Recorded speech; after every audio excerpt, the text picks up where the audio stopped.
Ok, je vous remercie. J'ai eu le plaisir et l'honneur de faire la dernière présentation avant d'aborder la phase discussion avec vous et les intervenants essentiellement. Alors, je ne me suis pas présenté ce matin, donc maintenant je me permets de me présenter. Pourquoi on est organisateur de cette conférence aujourd'hui. Donc, personnellement, je dirige une petite société dans le CAC 40. Peut-être que vous connaissez tous ce que ça veut dire le CAC 40. Computer Aided Design, Computer Aided Manufacturing. On avait le privilège d'être parmi les premiers développeurs de ces systèmes il y a 20 ans en arrière. Vous voyez, quand j'étais jeune et beau, maintenant je le vois partout. Voilà. Mais on est toujours un peu passionné par tout ce qu'on fait et on essaye de réaliser tout ce qu'on aime. Ce n'est pas toujours facile. Donc, on est une petite société créée en 1993 à Genève et par un groupe italien. C'est un peu bizarre parce qu'on n'a pas pu trouver les banquiers qui nous prêtent l'argent. On était en Italie et puis, paradoxalement, un entrepreneur italien, le groupe Figia SPA, qui fabrique des machines boutiques connues dans le monde entier, il a accepté de nous aider à démarrer. Nous, on est à Genève et on est devenu indépendant du groupe Figia depuis 1997 et on continue à travailler beaucoup dans le domaine des technologies digitales, technologies 3D, etc. Et aujourd'hui, on a constitué un petit groupe qui est très actif dans l'innovation, surtout dans ce qu'on appelle l'usine digitale de demain. Mais on essaie de travailler aussi dans le bâtiment à efficience énergétique. Et le dernier point, c'est l'électricité, les véhicules électriques ultra légers. Ce n'est pas les voitures, ce n'est pas les scooters, c'est plutôt partant de vélos électriques ou des triporteurs électriques. Vous avez un exemple devant, c'est notre propre vélo électrique. Bon.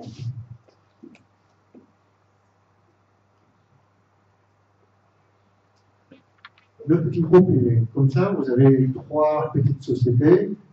Capcanation qui est la principale. Vous avez une autre société, je n'ai pas beaucoup parlé. On fabrique aussi des appareils de mesure pour le groupe Hexagone, qui est numéro 1 dans la métrologie pour l'horlogerie. Donc, on a eu cette opportunité. On a fait juste une machine pour Hexagone. Et depuis, on est resté comme ça parce qu'on n'a pas la structure de vente de cette machine. On fournit uniquement à Hexagone. Donc, Hexagone a des demandes, on fabrique pour ces trucs. Le dernier point, c'est Easy. Easy, on travaille avec le groupe Easy Kinetics, c'est un constructeur de vélos électriques. Et j'ai l'occasion de revenir par la suite. Ce qui est intéressant aujourd'hui, je parle surtout en tant que président de l'association Innolab, que vous voyez là. Et c'est une association de PME. On essaye de constituer une association pour aider les PME à innover, aider les PME à monter des projets européens en participant nous-mêmes dans le cadre de projets européens. Grâce à notre expérience, aujourd'hui, on a à peu près 15 projets européens qu'on a déjà terminés ou qui sont en cours. Donc, essentiellement dans le domaine de ce qu'on appelle Factory of the Future. Donc, un exemple, vous avez vu devant, on est très fiers de le montrer parce qu'on est la plus petite société qui est partenaire de la plus grande société, en l'occurrence le groupe Airbus. On travaille avec Airbus pour envisager, pour visionner l'industrie de demain, comment un groupe multinational comme Airbus puisse gérer son réseau de sous-traitance. C'est un petit peu dans ce contexte-là qu'on travaille. Voilà. Maintenant, pour venir à la discussion aujourd'hui, je ne vais pas vous donner les chiffres, je vais juste fixer quelques valeurs, et les valeurs données par la Commission européenne, par exemple, les statistiques en 2009. Vous avez déjà, qu'est-ce que c'est un développement durable? Le développement durable doit être basé sur les gens, l'aspect sociétal, la planète et le profit. Il ne faut pas oublier que finalement, il faut faire de l'emploi, il faut gagner de l'argent, il faut payer les salaires, etc. Et comment on fait la convergence de ça? Parce que pour faire le profit, il faut développer le produit. Ce n'est pas en proposant des services bancaires qu'on peut faire le profit, on va voir ce qui nous arrive aujourd'hui, mais c'est le produit essentiellement qu'on appelle une machine à sous. Et vous pouvez créer un produit qui correspond aux besoins des gens, mais finalement, vous pouvez faire des bénéfices et payer des salaires. Maintenant, pour que la planète soit propre et reste propre, c'est les procédés. Et j'utilise exprès le mot français parce que pour une fois, le mot français est plus précis que le mot anglais, parce qu'en anglais, on dit process pour procédé et aussi pour processus. En français, c'est différent. Le procédé, c'est la manière de transformer une matière pour qu'elle devienne une autre matière. Donc, c'est la transformation, la fabrication, c'est le procédé. Tandis que le processus, c'est la façon de gérer les choses. On parle beaucoup de processus informatique. Et là, quand on parle de la planète propre, c'est le procédé. Donc, le procédé de transformation des matériaux doit être conforme au développement durable. Et quand on parle de performance, mais les performances, évidemment, dépendent des êtres humains, des hommes, des femmes qui travaillent, qui créent la performance. Ce n'est pas les objets, ce n'est pas les produits qui créent la performance. Maintenant, les responsables de la consommation d'énergie, il faut voir ces chiffres de manière très globale, et de la pollution, notamment le rejet des gaz des effets de serre. Vous voyez que c'est pratiquement un tiers pour le bâtiment, un tiers pour l'industrie manufacturière, et un tiers pour le transport. C'est pratiquement, on peut retenir ce chiffre, je pense que c'est important. Donc, quand on veut faire du clean tech, c'est essentiellement dans ces trois aspects qu'il faut trouver à améliorer. Les véhicules électriques. Ok, on dit que le véhicule électrique, c'est le futur. Maintenant, comment on peut expliquer? Mais quand je parle de véhicules électriques, je ne parle pas seulement de voitures électriques. Peut-être on essaie aujourd'hui de mettre en avant le concept vélo et d'autres engins électriques ultra légers, parce qu'il ne faut pas oublier qu'une voiture électrique pèse 1 tonne, on lui demande de faire plus que 100 km/h et elle transporte 300-400 kg. Aujourd'hui, si vous basez les technologies ultra légers issues du vélo, vous pouvez faire un engin électrique, un véhicule qui pèse au maximum 100 kg, mais qui peut aussi transporter 300 kg, évidemment pour faire 20 km/h, pas pour faire 100 km. C'est ça la différence. Alors, le passage des véhicules avec le moteur explosion aux véhicules électriques, c'est plus qu'une évolution. Je pense que c'est un nouveau paradigme sociétal pour la mobilité, c'est un nouveau paradigme de formation également, et de là découle l'économie clean tech. Et bien entendu, il y a des opportunités de recherche et de développement qui sont ouvertes à toutes les entreprises, à tous les acteurs. Pourquoi les véhicules électriques? Pour revoir ce schéma, c'est une image que je trouve très intéressante. En 1950, sur la planète, on est à peu près 2,5 milliards d'habitants, et on avait 80 millions de voitures déjà à cette époque-là. Aujourd'hui, on est 6 milliards, on est 900 millions de voitures, et demain, 2050, on sera probablement 9 milliards, et le nombre de voitures, c'est à peu près 2 milliards, voire plus. Donc vous voyez le rapport qui est impressionnant, et vous ne pouvez pas dire aux Chinois maintenant, n'achetez pas des voitures, parce qu'on a déjà acheté, nous, en Europe, vous n'avez plus besoin d'acheter des voitures. Donc politiquement, ce n'est pas correct non plus. Donc, comment résoudre ce problème?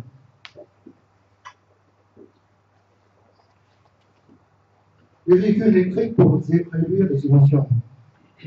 La Commission européenne a fixé déjà de réduire dans les années à venir 80% des rejets de pollution de gaz à effet de serre. Donc là, je vous laisse regarder les détails, qui est responsable de quoi pour les rejets. Et ceci est impossible. Si vous regardez aujourd'hui comment on travaille, c'est pas possible. Qu'est-ce qu'on doit faire? Il faut un changement radical. Donc, c'est pas en gardant le moteur à combustion, tel que la technologie aujourd'hui propose, qu'on peut atteindre ces objectifs. Évidemment, en regardant ça, les véhicules électriques et les énergies renouvelables sont une nécessité.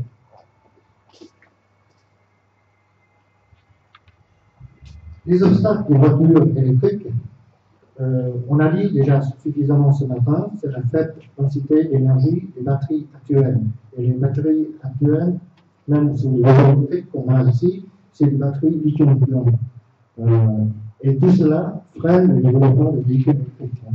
Pour un exemple, comparé avec l'hydrogène, on a parlé ce matin, je vous donne des chiffres pour que vous puissiez mieux vous rappeler, 6 kg d'hydrogène donne à peu près 200 kWh chimiques.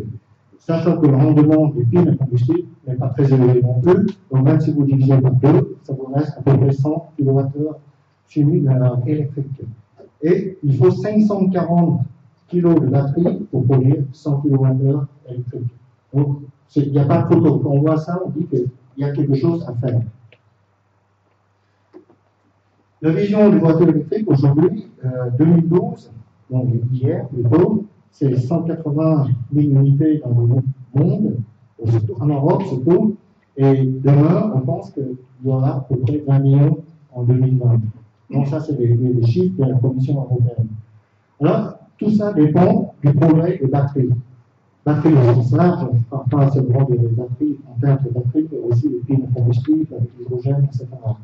Et sachant qu'on a aujourd'hui, ça c'est au stade de recherche encore, des batteries lithium-ion-sulfure qui ont une densité de 4 fois plus élevée que les batteries lithium-ion normales.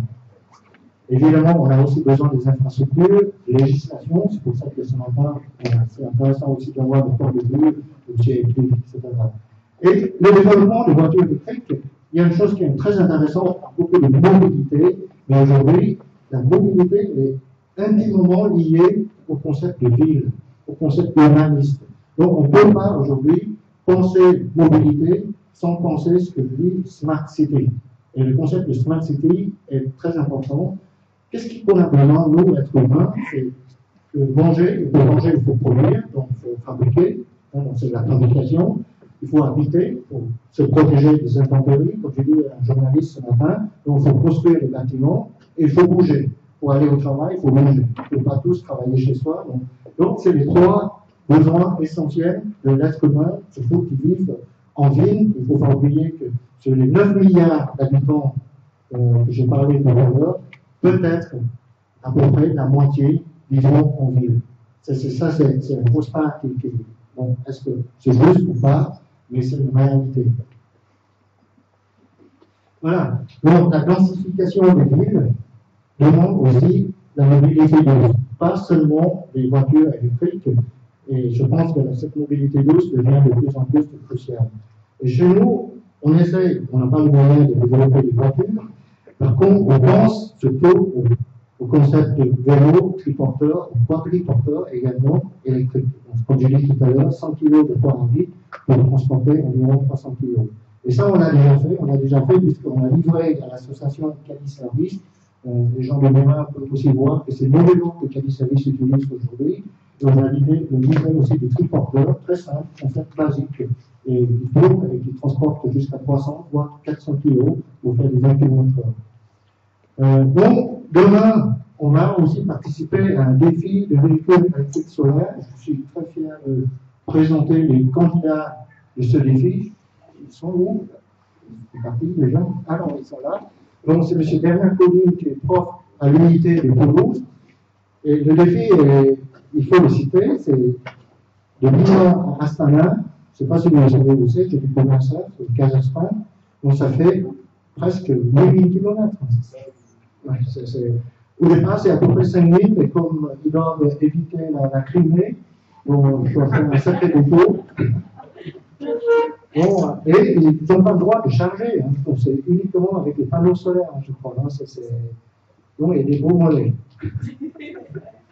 au pédaler. Donc voilà, c'est un défi extraordinaire. On va soutenir cette société. Il y a aussi un candidat suisse qui va participer. Donc il nous a contactés aussi pour travailler avec eux, pour soutenir, pour participer à ce défi. Les projets, maintenant je vous donne un aperçu. Bon, on a parlé déjà du projet AIMO, de l'IMPA.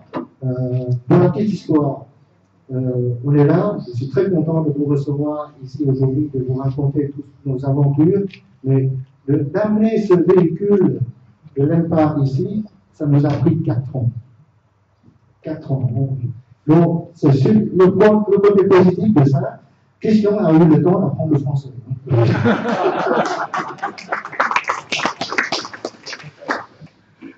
4 ans pour discuter avec les autorités, etc. C'est vraiment la galère. Et puis aujourd'hui, on est très content de pouvoir concrétiser, de terminer ce projet pour passer à la prochaine étape. Bon, on a parlé de Bélénos, donc M. Alexandre nous a présenté le projet. Maintenant, plus loin ici, vous avez aussi le projet de Michelin. Michelin suisse, c'est pour ça que je tiens à le citer, qui se trouve à Givisiez, qui a conçu ce véhicule FCT H2, mais ce véhicule sera homologué en France. J'ai appelé Michelin, ils ne peuvent pas venir, parce que je les ai avertis un peu tard, mais ils m'ont demandé d'annoncer, donc vous avez un communiqué de presse, dehors, Michelin vient d'acheter une société qui s'appelle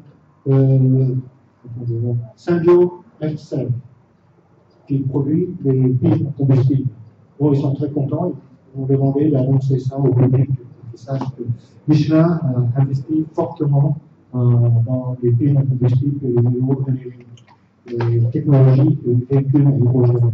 Et en France, justement, Michelin produit des Kangoo avec prolongateur, justement, comme le principe de Bélénos pour la poste française. Et donc, pour le petit clin d'œil, vous avez la poste française qui teste aussi des vélos à hydrogène. Donc, c'est un petit vélo avec un petit peu de gaz à hydrogène. Ils l'utilisent aussi pour tester. Alors, sinon, vous avez des autres projets de recherche et développement en cours, tels que le projet CHIC, carte postale qui appartient à la Poste suisse, le partenaire, dont quelqu'un l'a déjà montré tout à l'heure. Donc, vous avez une flotte de 7 cartes postaux comme ça, à hydrogène, qui tournent aux alentours de Berne. Vous avez le projet SWAM, où il y a plusieurs sociétés européennes qui participent à ce projet. Ce projet consistait aussi ce projet est toujours en cours, il consiste à mettre en place des petits véhicules à hydrogène et des stations de charge aussi à hydrogène, surtout en Angleterre. Et ce projet est basé sur les pines à combustible de la société taïwanaise Horizon Fuel Cell, qui est une société aussi connue dans ce milieu, qui produit des petites unités pédagogiques aussi pour les écoles. Et évidemment, le projet Greenfield, où participe une dizaine de pays européens, c'est tous les pays scandinaves. Et donc, il y a juste un pays du sud, c'est l'Italie, à Bolzano, je pense que c'est. Voilà, maintenant, bon, juste pour, si vous êtes intéressé à participer au projet européen, on peut vous soutenir et faire les démarches.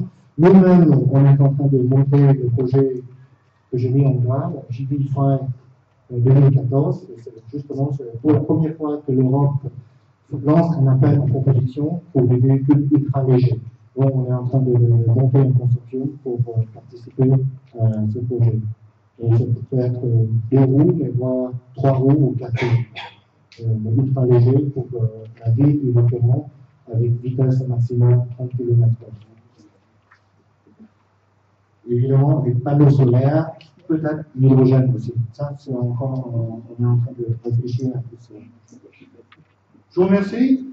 Donc, l'IOLAB, c'est une association à but non lucratif. Nos 3 piliers d'activité, c'est l'usine du futur, bâtiment du futur et mobilité du futur. Si vous êtes intéressé, je vous invite à participer et devenir membre pour nous soutenir, parce qu'on a aussi besoin de membres pour nous soutenir. Aujourd'hui, on a Suisse Microtech dans le Jura, c'est une autre association qui vient d'être membre, et une autre association en Suisse alémanique, Victor Fabric, qui nous a demandé aussi de devenir membre. Et on est soutenu par la Commission européenne. Merci beaucoup.